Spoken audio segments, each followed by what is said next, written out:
Hermanos, paz y bien, bienvenidos a una formación más, bienvenidos a esta semana más de formación. Agradezco mucho el favor de su atención, el favor de su presencia y pues bueno, como ya lo hemos venido viendo desde semanas pasadas, continuamos estudiando, analizando, leyendo nuestras constituciones generales.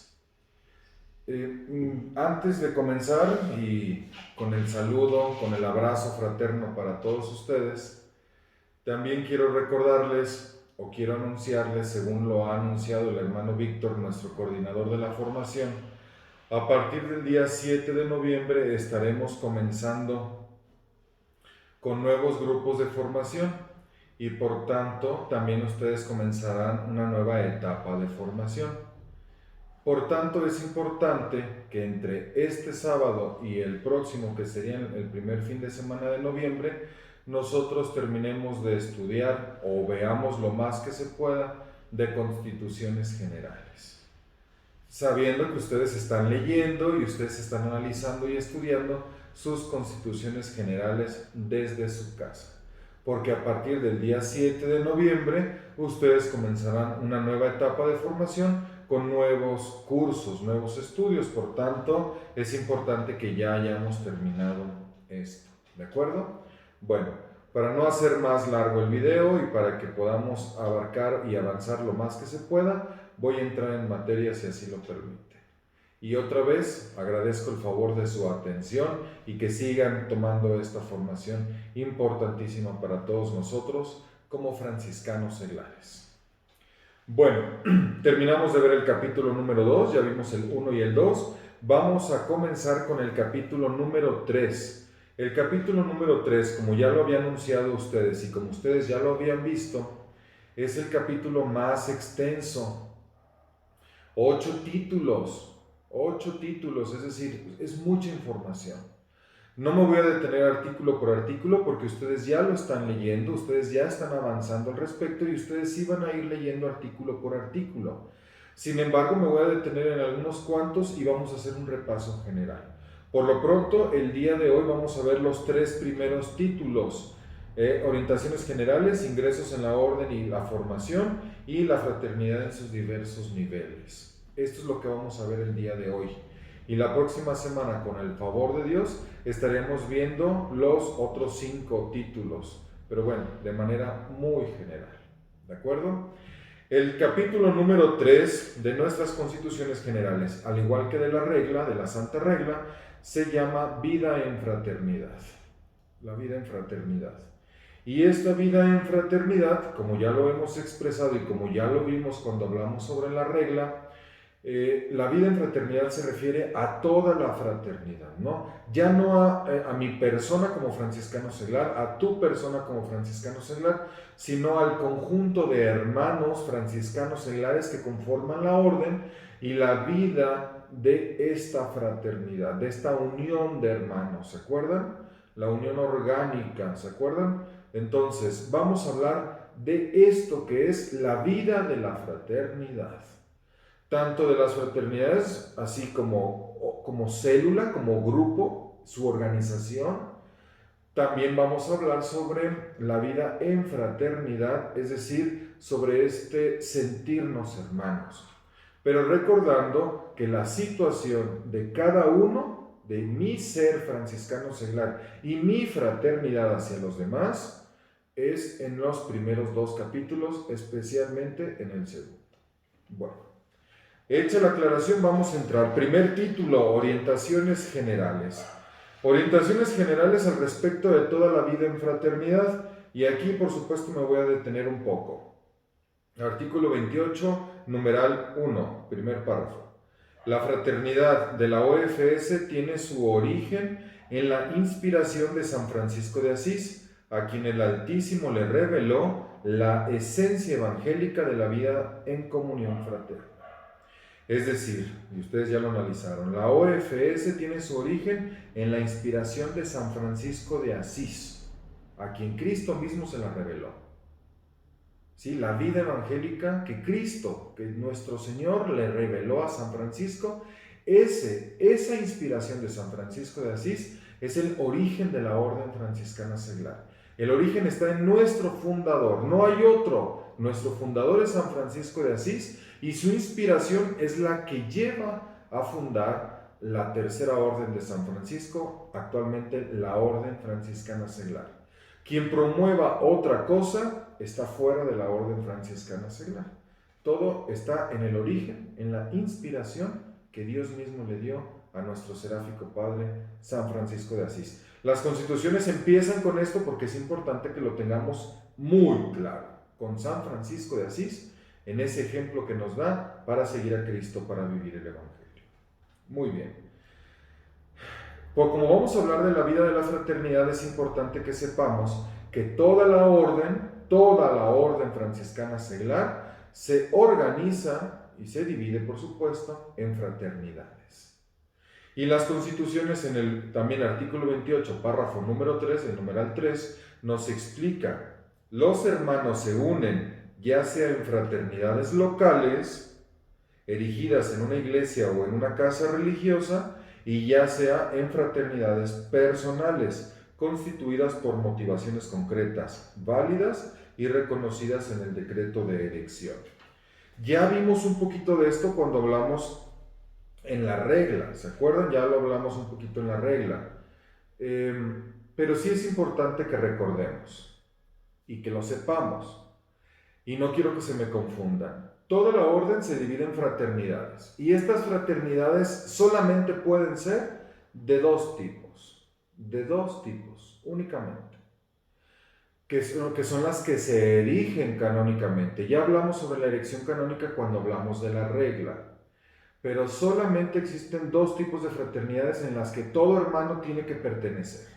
Si no perteneces a una de estas fraternidades, entonces no estás dentro de la orden, ¿sí? Todo hermano tiene que pasar por aquí. Son las fraternidades locales, según lo establece el Código de Derecho Canónico para las parroquias, para los territorios. También las fraternidades locales están inmersas en un territorio, es decir, en una parroquia, o erigidas en una casa religiosa, pero están sujetas, supeditadas a la extensión territorial de estas. Por eso son fraternidades locales. Y su acción, no la de los hermanos en particular, sino la acción de la fraternidad, debe ser en este territorio, ¿sí? Por eso son fraternidades locales. Fraternidades locales. También hay que decirlo, esto es por el derecho. Sin embargo, hay ciudades que tienen una sola fraternidad local y que con ella, porque así lo ha decretado el ordinario del lugar, es decir, el obispo, se abarca toda la ciudad o toda la población, toda la localidad. Por eso se insiste en que la fraternidad es local. ¿De acuerdo? Ese es un tipo de fraternidad, la fraternidad local. O la otra, que así lo debe especificar el decreto de elección canónica, es la fraternidad personal. ¿Cuál es una fraternidad personal? Cuando se unen diferentes hermanos, no importa dónde se encuentren, dónde vivan, pero que los une una realidad particular que no es la territorial, ¿sí? Me explico.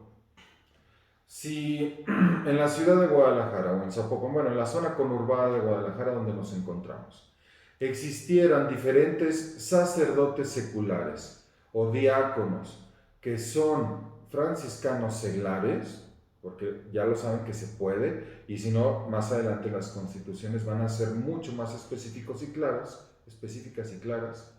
Si hubiera varios franciscanos seglares que son sacerdotes seculares, no religiosos, seculares, ellos, al ser sacerdotes seculares, tienen una realidad particular, personal, y ellos pueden unirse y solicitar y hacer todo el proceso, como lo marcan las constituciones, de una erección canónica de una fraternidad personal. Pero son casos muy particulares, ¿sí? Yo conozco solamente una fraternidad personal, una. Habrá más, pero yo solamente conozco una. Y es que los une una realidad particular. En este caso estoy hablando yo de los sacerdotes seculares, pero puede ser otros métodos, otras varias razones las que hagan una fraternidad personal, ¿sí? En el decreto de elección se debe especificar que es una fraternidad personal.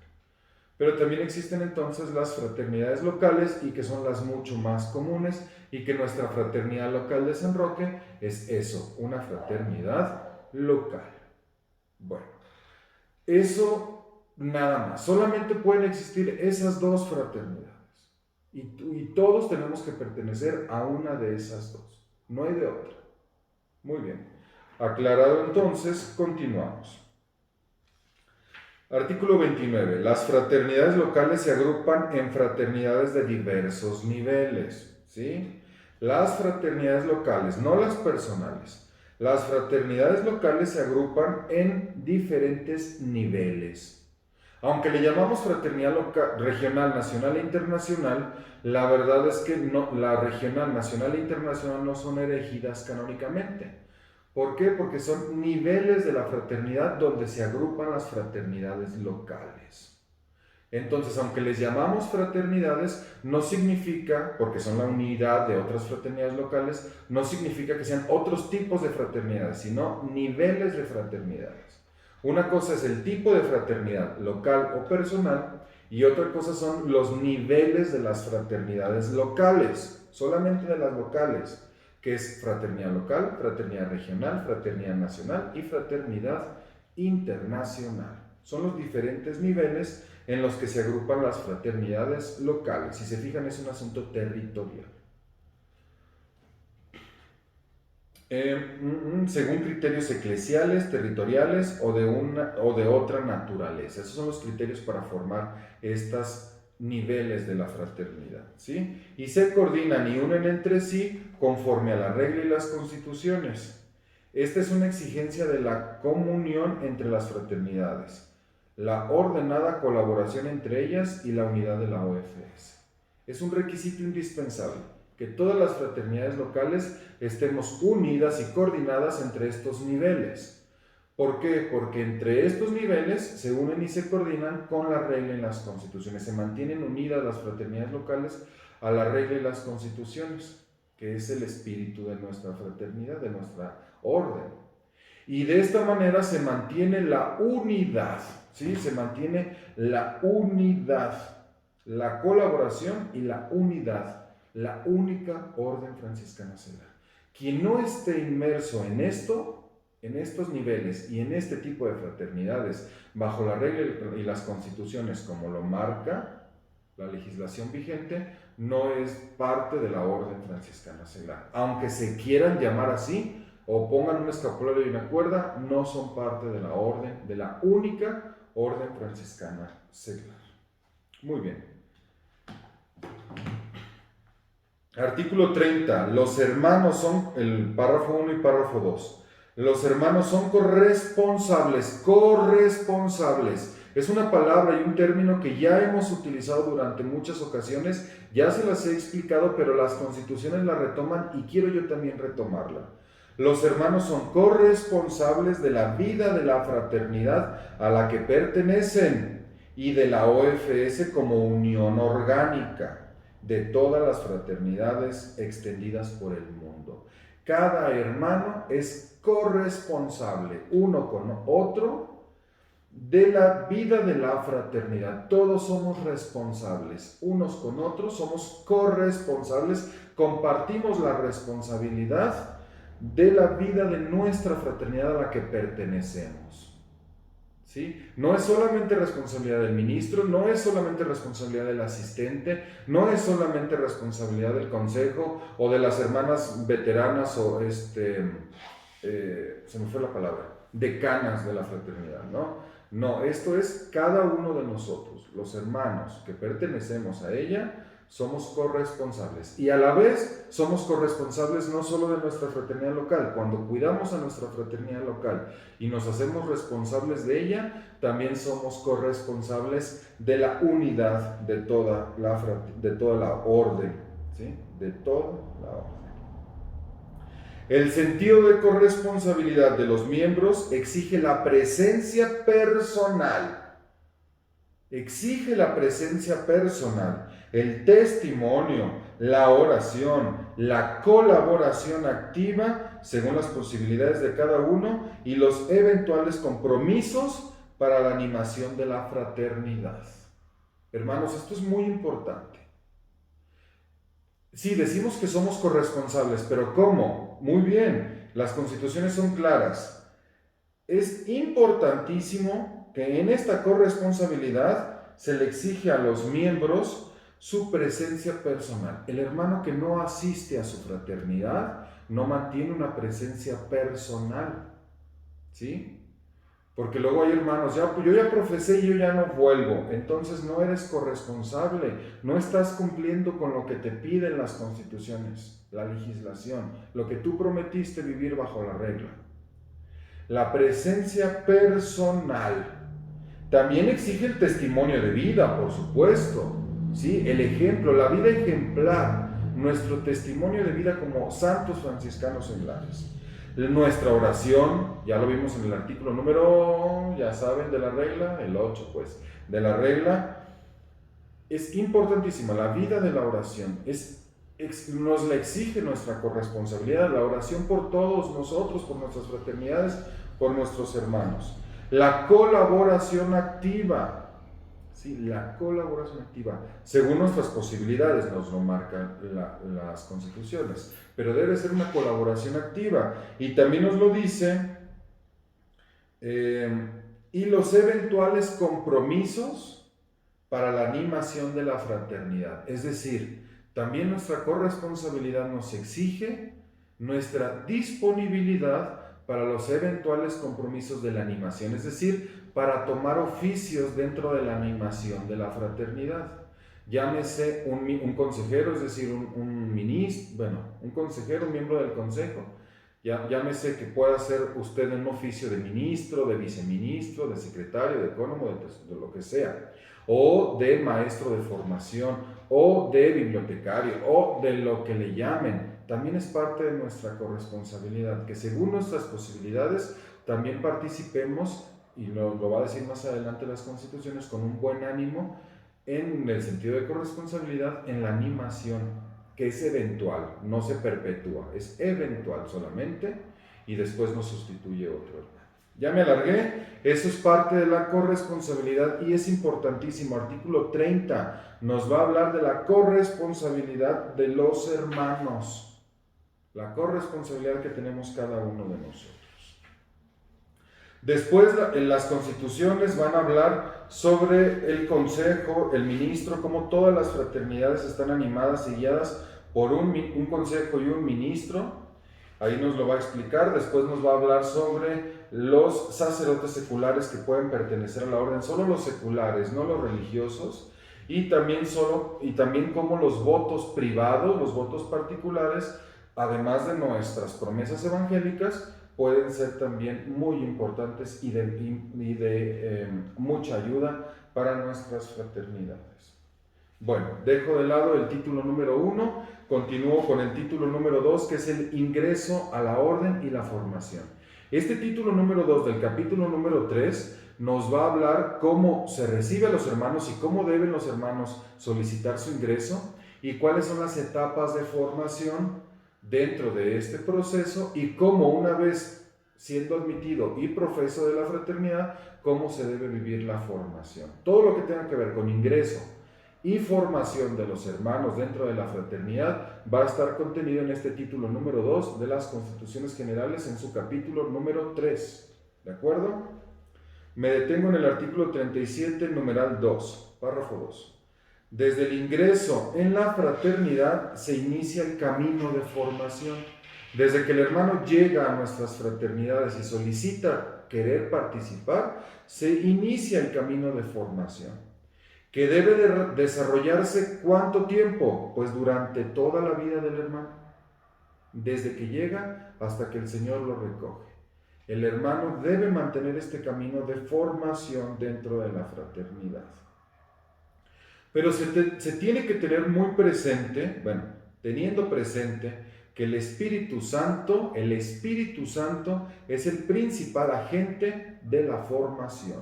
El principal agente el principal y primer agente de la formación es el Espíritu Santo. Es Él el que nos da la formación.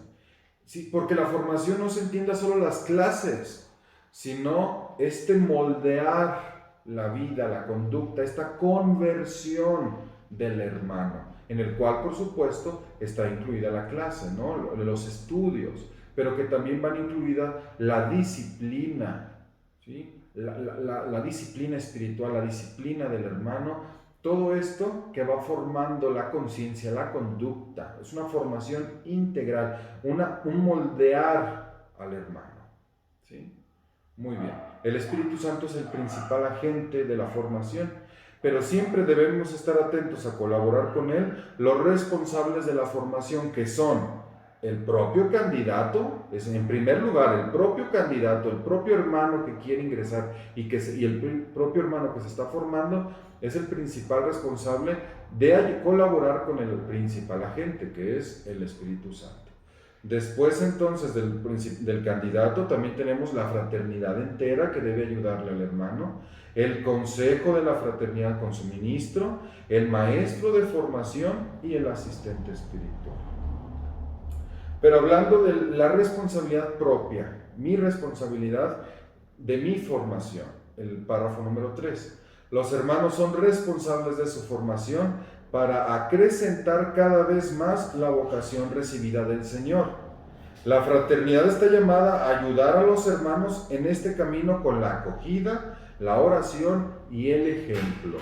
¿De acuerdo? Cada uno es responsable de su propia formación para poder acrecentar su propia vocación. No se vale culpar a los demás. ¿Sí? Ay, es que el coordinador de la formación no me auxilió. Es que no. Cada uno es responsable de su propia formación. Y la fraternidad debe ayudar a este hermano candidato, a ustedes, a nosotros, a todos los formandos, con la acogida, la oración y el buen ejemplo, por supuesto. ¿Sí? Bueno, esto sobre la formación de los hermanos y todo lo demás. Después, este título número 2 nos hablará sobre las etapas de formación, que es la formación de iniciación, la formación inicial y la profesión de la regla. Son las etapas de la formación. La formación de iniciación, la formación inicial y la formación de profesión de la regla, o es la etapa de la profesión de la regla, la profesión perpetua. Quiero aclarar que los estatutos nacionales en México le llaman a estas etapas de formación porque también las constituciones permiten que los estatutos particulares, los estatutos de cada país, establezcan normas propias para facilitar la formación. Y dentro de México, el Plan Nacional de la Formación establece que la formación de iniciación está dividida en 2 etapas, o 2 partes, 2 segmentos: los simpatizantes y los aspirantes, que fue la primera etapa donde estuvieron ustedes, los simpatizantes y los aspirantes, cuando todavía no tenían su escapulario y su cuerda, que va entre los primeros 3, 6 y hasta un mes de formación, ¿sí? Aproximadamente. Pero mínimo establece 6 meses de formación. 3 para los simpatizantes y después otros 3 meses para cumplir los 6 con los aspirantes, y que se puede extender, en el caso de nuestra fraternidad, hasta en un año. Esta es la etapa de iniciación. Después nos habla de la formación inicial, que es a la que ustedes están perteneciendo y que anteriormente se llamaba noviciado y que el Plan Nacional de la Formación actualmente le llama candidatos a profesión. ¿Sí? Esta es la segunda etapa, y que debe durar al menos un año, al menos un año. Y que en las constituciones lo están viendo, exige la presencia personal. Bueno, y después la profesión de la regla, que la profesión de la regla, ya sea temporal o perpetua, pero la profesión de la regla va a ser ya con la profesión, con la promesa evangélica de los hermanos, en la cual se introduce a la formación permanente, así se llama la etapa de formación, ¿no? La profesión de la regla es la parte de la profesión permanente. Una vez que profesamos la regla, comenzamos la formación permanente. Ya no son formaciones iniciales, ya es nuestra permanente formación hasta que el Señor nos recoja. Bueno, les decía yo que deben ser 6 meses aproximadamente, el mínimo de la primera etapa, la iniciación o aspirantes. La segunda etapa, que es candidatos a profesión, que es la formación inicial, como lo establecen las constituciones, debe ser al menos de un año. Y la formación permanente, todo lo demás, ¿no? Que continúa o que inicia a partir de la profesión de la regla. Solamente quisiera aclarar 2 puntos al respecto de la profesión que ustedes ya deben leer o que deberían saber o que si no van a leer. Las condiciones para la profesión o compromiso de vida evangélica son tener la edad establecida por los estatutos nacionales, que por cierto las constituciones dicen que jamás será menor a 18 años cumplidos. Y en México los estatutos nacionales eso establecen, 18 años cumplidos. Si usted tiene 17 años, no puede profesar. Al menos deben ser 18 años cumplidos. La participación activa en la formación inicial, al menos durante un año. ¿Sí? Después de la formación de iniciación, debe tener al menos un año de formación activa la participación para poder aspirar a la profesión. Y, por supuesto, el consentimiento del Consejo de la Fraternidad Local. Usted debe solicitarlo al consejo y el consejo debe darle su consentimiento. Si cumple usted con estos 3 requisitos y por supuesto cumple los requisitos que también ya sabemos para pertenecer a la Orden Franciscana Seglar, estos son para profesar, pero hay otros requisitos para ser franciscanos seglares que también ya lo checaron en aquella primera evaluación que les hicimos, ¿se acuerdan? ¿No? La edad, la buena conducta, ser católico, bautizado, todo lo demás. Bueno, y nada más quiero en esta etapa de formación recalcar y detenerme, esto que leí ahorita es del artículo 41, párrafo 2, y me quiero detener en el artículo 42, primer párrafo, que nos explica qué es la profesión. La profesión es el solemne acto eclesial con el que el candidato, recordando la llamada recibida de Cristo, renueva las promesas bautismales y afirma públicamente el compromiso de vivir el Evangelio en el mundo, siguiendo el ejemplo de San Francisco y según la regla de la Orden Franciscana Seglar. El solemne acto eclesial con el que recordamos nuestras promesas y las renovamos, las promesas evangélicas, y nos comprometemos a vivir el Evangelio según el ejemplo de San Francisco y la regla de la Orden Franciscana Seglar. ¿Sí? Nos comprometemos, lo prometemos, ¿de acuerdo? Es el solemne acto eclesial en que nos comprometemos para la eternidad a vivir como San Francisco nos lo está dando el ejemplo tras las huellas de Cristo mismo. ¿Sí? Esa es la profesión. Este título va a seguir hablando de algunos otros temas, ¿no? La formación permanente, cómo debe ser, cómo se debe llevar, cómo los consejos deben buscar darles formación a los hermanos, en qué debe consistir, todo eso. Y el último apartado en el artículo 45 nos va a hablar de la promoción vocacional y cómo cada uno de nosotros somos un agente de promoción vocacional, no solamente el coordinador de la promoción, no solamente el consejo, sino que cada uno de nosotros, de los miembros de la fraternidad, somos un agente de promoción vocacional. Es decir, somos un testimonio para que otros hermanos puedan recibir el llamado a la vocación de franciscanos. Bueno, y el título número 3, dejo de lado el título número 2, voy al título número 3, que es la fraternidad en sus diversos niveles. La fraternidad en sus diversos niveles. Ya habíamos hablado 2 tipos de fraternidades, ahora vamos a hablar en un título completo sobre los diversos niveles de la fraternidad: local, regional, nacional e internacional. ¿De acuerdo? Es muy extenso este título, no me voy a detener mucho, solamente quiero detenerme, por ejemplo, recuerden que es la fraternidad local, los niveles son de la fraternidad local, no de las fraternidades personales. La fraternidad local tiene que estar elegida, por supuesto, y aquí vienen todos los requisitos para que pueda ser elegida canónicamente correctamente, ¿no? También habla sobre qué pasa cuando una fraternidad ya no tiene miembros o cuando ya no puede subsistir, bla, bla, bla, bla. Pero también nos habla como lo decíamos anteriormente, que todas las fraternidades deben tener un consejo y un ministro. Y que este consejo esté integrado por el ministro, el viceministro, el secretario, el tesorero y el responsable de la formación. Y según las exigencias de cada fraternidad pueden añadirse otros oficios. En México el Estatuto Nacional no le llama tesorero, le llama ecónomo, porque siempre se ha dicho que no tenemos tesoros. Entonces, un ecónomo, un administrador de la economía, ¿sí? Aquí nada más marca ministro, viceministro, secretario, tesorero y responsable de la formación. 5. Al menos deben haber esos 5. Pero también dice que según las exigencias, cada fraternidad puede añadir otros oficios. Pues en México el Estatuto Nacional establece que además de estos 5, existe el coordinador de la promoción vocacional, el coordinador de la niñez franciscana, el coordinador de la adolescencia franciscana, 2 representantes, un representante de la JUFRA ante la OFS y un representante de la OFS ante la JUFRA, 2 vocales y por supuesto pues el asistente espiritual, que también lo marcan las constituciones, pero que aquí nada más habla sobre los seglares. Y todos estos, en México, estos 13 oficios, que ustedes ya los vieron también en su examen de admisión, ¿se acuerdan?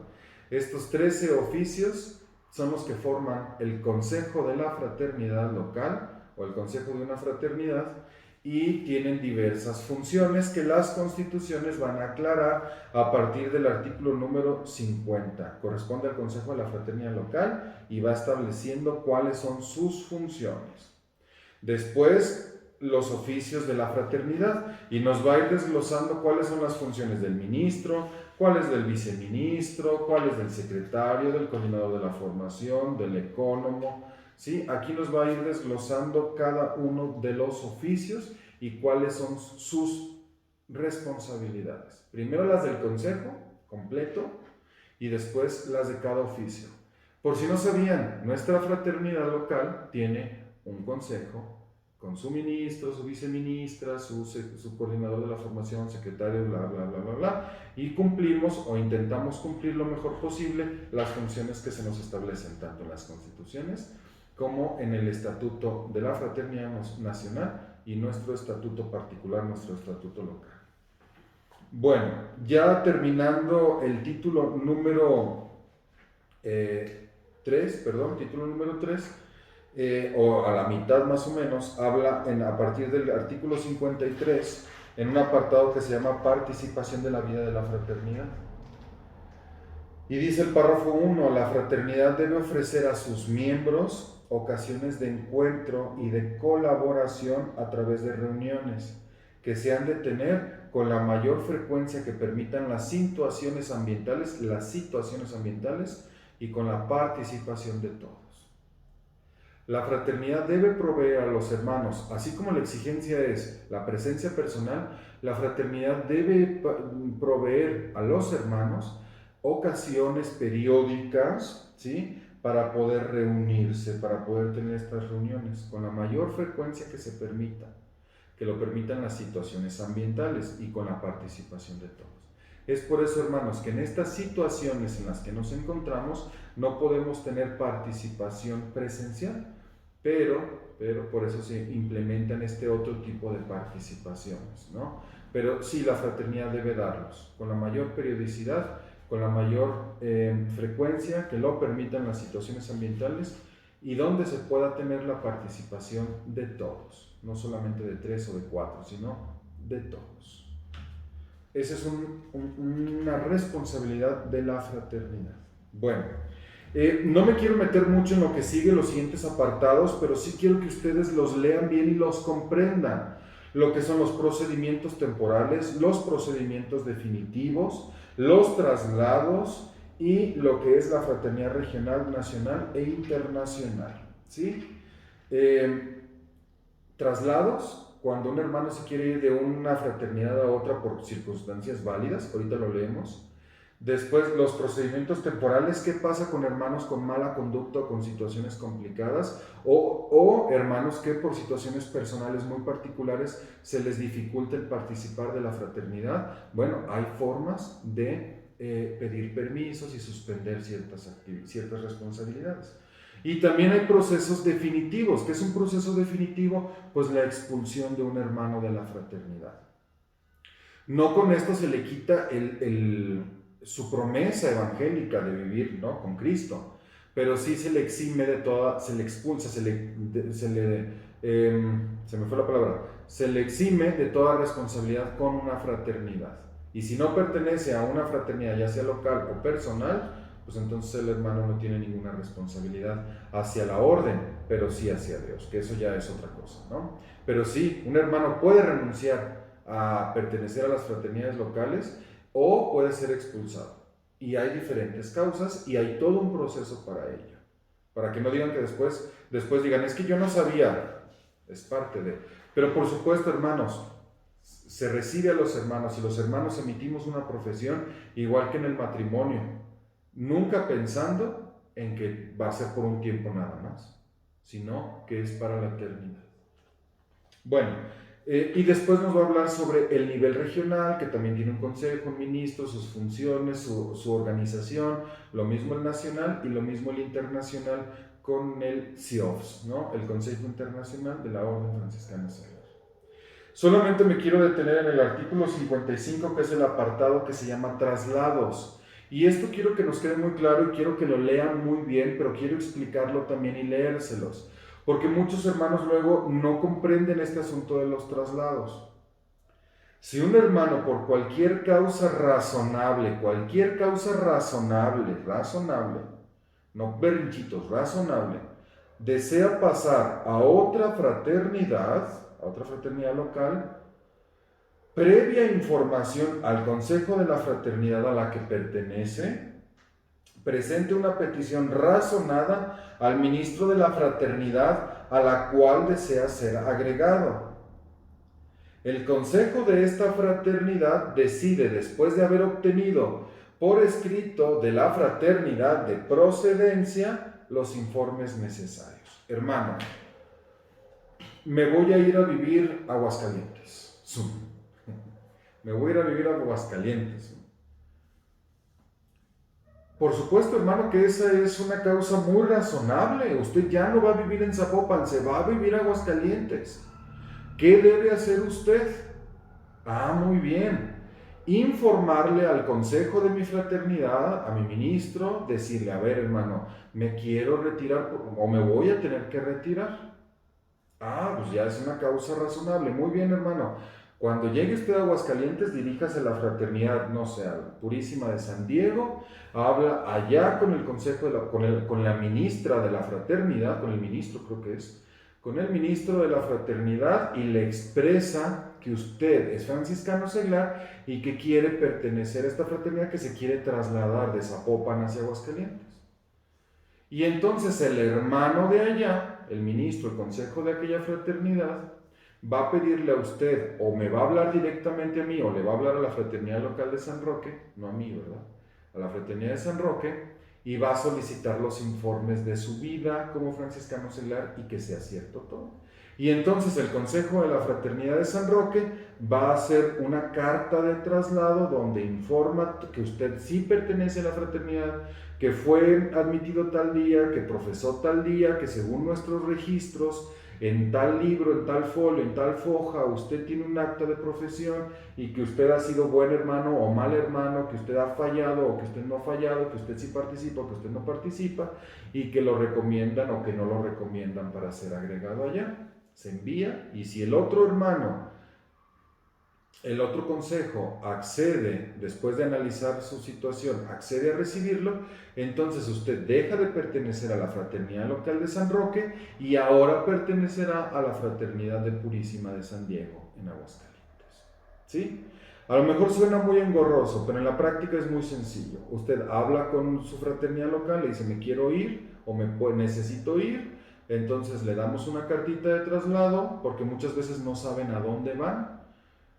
Usted después nos avisa dónde va a ingresar, o ya que haya avisado allá, nos avisan a nosotros mandamos los informes, dependiendo si el caso, y ya usted puede pertenecer allá siempre y cuando lo reciba. Lo mismo cuando alguien quiere venir a San Roque. Llegan aquí, me preguntan o le preguntan a la fraternidad, oye, yo quiero pertenecer, muy bien, dime de dónde vienes, nos comunicamos, nos envían los informes y si todo está bien, el consejo delibera y vota y recibimos al hermano. Pero es importante que se haga el proceso de traslado, no que solamente nos vayamos como burros, bueno, que nada más nos vayamos y que ni siquiera avisemos, ni pidamos permisos, ni nos traslademos, ni nada. Eso no pertenece a la corresponsabilidad de los hermanos. Ya, no me voy a extender, ya terminé porque ya fue muy largo este video. Esto habla de los 3 primeros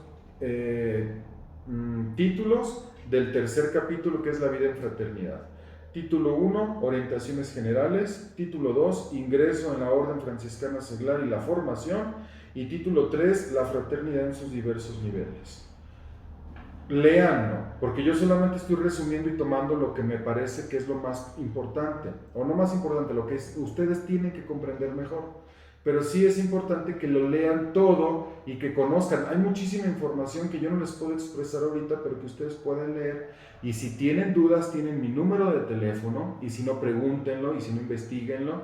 Y si no, ahí está la página de la OFS San Roque en Facebook, o está el grupo, o pueden buscar la manera, o si no pertenecen a la fraternidad local de San Roque y nos hacen el favor de ver este video, pregúntenle a su ministro, a su coordinador de la formación, al hermano que más confianza le tengan, o búsquenme en Facebook, llámenme y con todo gusto yo les puedo explicar o los puedo canalizar con quien les pueda explicar. Lo puedo investigar o los puedo canalizar con alguien que les pueda explicar los procesos.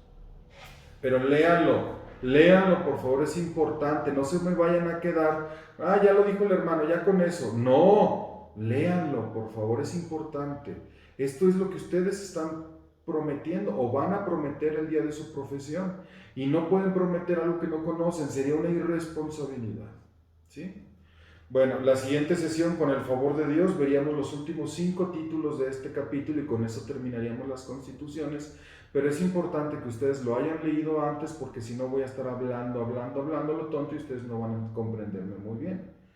El título número 4, que son elección a los oficios, cómo se elige a los hermanos del consejo, a los oficios, la asistencia espiritual y pastoral de la OFS, la visita fraterna y la visita pastoral, la juventud franciscana y en comunión con la familia franciscana y con la iglesia. Léanlo, por favor, y si tienen dudas, coméntenme, platíquenme, búsquenme y con gusto lo vemos, ¿de acuerdo?